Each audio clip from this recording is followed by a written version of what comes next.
ప్రార్థన. మహోన్నతుడా, మహాగణుడా, నీతి న్యాయములు జరిగించువాడా, నీతి స్వరూపుడా, మీ ఘనమైన నామమునకు వేలాది వందనములు ప్రభువా. నిన్ను గొప్ప జనముగా చేసి నిన్ను ఆశీర్వదించుదును అని వాగ్దానం చేసిన దేవా మీకు స్తోత్రములయ్యా. నిన్ను అత్యధికముగా అభివృద్ధి పొందించెదను, నీవు వెళ్ళు ప్రతి స్థలమందు నిన్ను కాపాడదనని వాగ్దానం చేసిన దేవా మీకు స్తోత్రములు తండ్రి. నేను నీతో చెప్పినది నెరవేర్చు వరకు నిన్ను విడువను, నీకు తోడయుండి నిశ్చయముగా మేలు చేసేదనని వాగ్దానం చేసిన దేవా మీకు స్తోత్రములు ప్రభువా. అయ్యా, గడిచిన కాలమంతా నీ కృపగల రెక్కల నీడలో ఈ క్షణము వరకు మమ్మల్ని సజీవులుగా నిలిపినందుకు నీకు కృతజ్ఞతలు దేవా. అయ్యా, దినదినము కఠినమై మా బ్రతుకు బహుభారముగా మారుతుండగా మమ్మల్ని కనికరించి నీ వాత్సల్యం చూపండి నాయనా. అనుదినము ఆత్మీయ ఆహారంతో, శారీరక ఆహారంతో మమ్మల్ని పోషించండి తండ్రి. మా అవసరతలు ఎరిగిన దేవుడివై మా అక్కరలన్నీ నీ మహిమైశ్వర్యంలో తీర్చండి అయ్యా. మేము చేస్తున్న చేతి పనులలో, వ్యాపారాలలో, ఉద్యోగాలలో మమ్మను ఆశీర్వదించండి అయ్యా.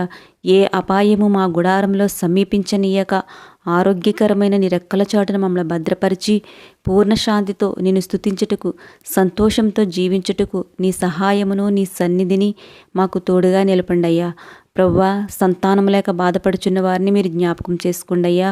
బంధువుల మధ్యలో, కుటుంబం మధ్యలో, స్నేహితుల మధ్యలో ఎన్నో అవమానాలు పడుచు కృంగిపోతున్న నీ బిడ్డలను దయతో కనికరించండి ప్రభువా.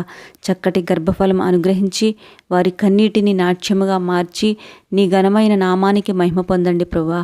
మా ఆత్మీయ జీవితంలో మాకు కావలసిన ఆత్మీయ బలమును, విశ్వాసమును అనుగ్రహించి మమ్మల్ని మీ నిత్యరాజ్య వారసులుగా దీవించం తండ్రి. అయ్యా, అనారోగ్యం చేత హాస్పిటల్ మరణ పడకల మీద ఎంతోమంది ఉండగా అలాంటి వారి కోసం నీ పాద సన్నిధిలో మొరపెట్టుచున్నామయ్యా తండ్రి. వారి ప్రతి పాపమును క్షమించి నీ కృపను చూపి స్వస్థత, రక్షణ దయచేయం దేవా.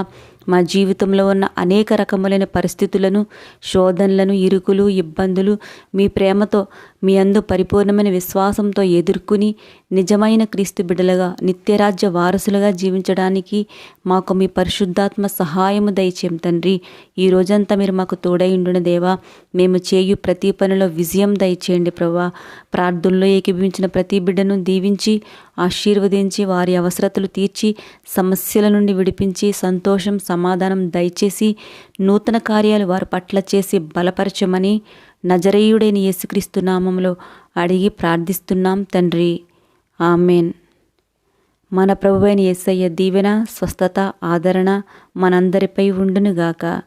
ఆమెన్.